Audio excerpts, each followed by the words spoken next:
दोस्तों नमस्कार, मैं गिरोवा यूपी बिहार वाला। दोस्तों हमारे यहाँ छठ पूजा बीत चुका है। दोस्तों कहानी हम दो बात करेंगे, एक कहानी सूर्यवंशी और दूसरा जय भीम। जय भीम की कहानी 1993 से शुरू होता है। हमारे यहाँ दलित छोट जात होते हैं। दरअसल इस फिल्म को विरोध भी किया गया है, इसलिए क्योंकि इस पर हिंदी वालों पर तमाचा मारा गया। दरअसल होता क्या है मुझे भी पता नहीं है। जब एक ऑफिसर आता है और सामने वाला कुछ बात छिपाने की कोशिश करता है, जैसे कि हमारे तमिल भाषा आती है, सामने वाले के हिंदी और तमिल दोनों आता है, ज्यादातर उसको भी तमिल आता है, लेकिन भुलवाने के लिए कि चलो भाई इनका साफा हिंदी नहीं पता है, एकदम भूल गए हैं, भूखा है, चलो भाई समझा देते हैं। तो उन्होंने तमिल में हिंदी बोलने की कोशिश किया और हमारे तमिल समझ में आता नहीं। सामने वाला ने मारा एक तबड़क, उस पर एक सवाल भी उठ गया कि हिंदी भाई तमिल में विरोध हो रहा है, पूरे हिंदी को ये अपमान कर रहे हैं, ऐसे शब्द होता है। दोस्तों यही नहीं, दूसरी यही हुआ कि बड़ा जात को इसमें ज्यादा घिनता नीच दिखाया गया है और छोटे जात को ज्यादा पॉपुलर दिखाया गया है। मुझे ये पता नहीं चल रहा है कि लोगों की सोच कहां से आती है इतना गंदा। मान लीजिए एक मंत्री साहब ने एक गरीब दलित आदमी को फंसा रखा है चोरी के रूप में। क्यों भाई? कि सोना उनके घर से चोरी हो गया है, वो भी कम नहीं सोना, 1 लाख समथिंग का सोना लगभग चोरी हो चुका है।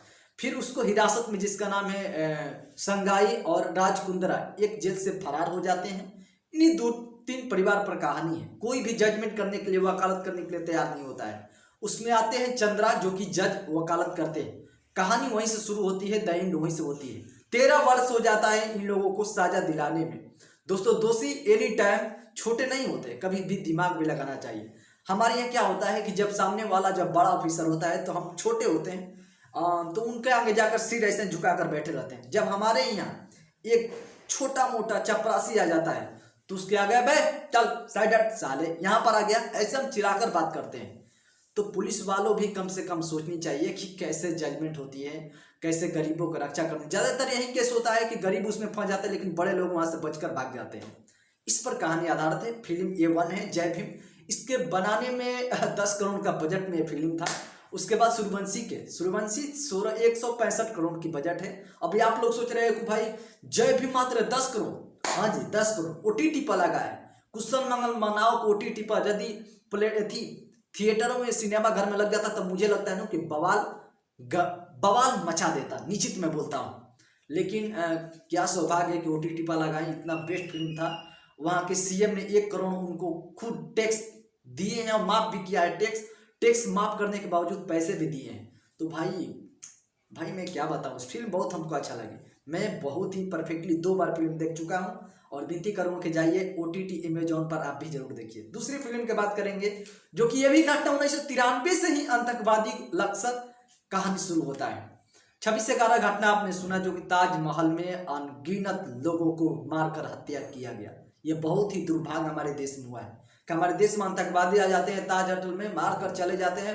पुलिस प्रशासन, हमारी सरकार भी उसको जांच पड़ताल में कुछ नहीं कर पाती है। यहाँ तक कि अभी के घटना होता है कि हमारे यहाँ बम ब्लास्ट में सैनिक भी मर जाते हैं जब चुनाव प्रचार आते हैं। कुछ नेताओं को भी इस पर सोचना चाहिए। देखो कहानी नेताओं पर नहीं जाती है, कहानी इस पर है कि लक्सर ने 600 किलो RDX छिपाए रखता है।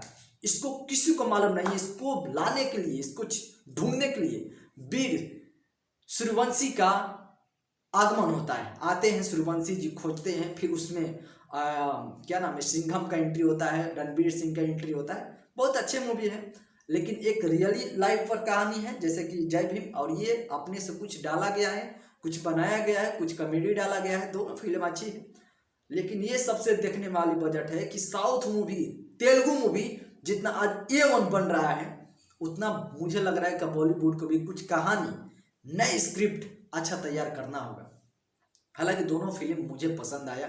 एक मारधाड़ कॉमेडी एक्शन है और एक है कि भाई यदि आप दुखी में हो तो आपको ये फिल्म देखने के बाद ना लास्ट तक दुखी में ही आप रहेंगे। मुझे अच्छा लगा। आपको कैसा लगा कमेंट जरूर कीजिएगा और इस वीडियो को शेयर कीजिएगा।